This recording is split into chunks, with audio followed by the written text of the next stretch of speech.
sabing bakit ang daan ng ang kalsada ng Sama. Yan naman. Inaayos naman eh. Di ba? Lapad yan.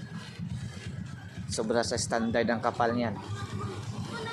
Hindi naman maganda eh. Hintay-hintay lang kayo guys kung pangit ang kalsada nyo. Hintay-hintay lang kayo. Gaganda din yan. Huwag nyo masyadong pressure si Rob.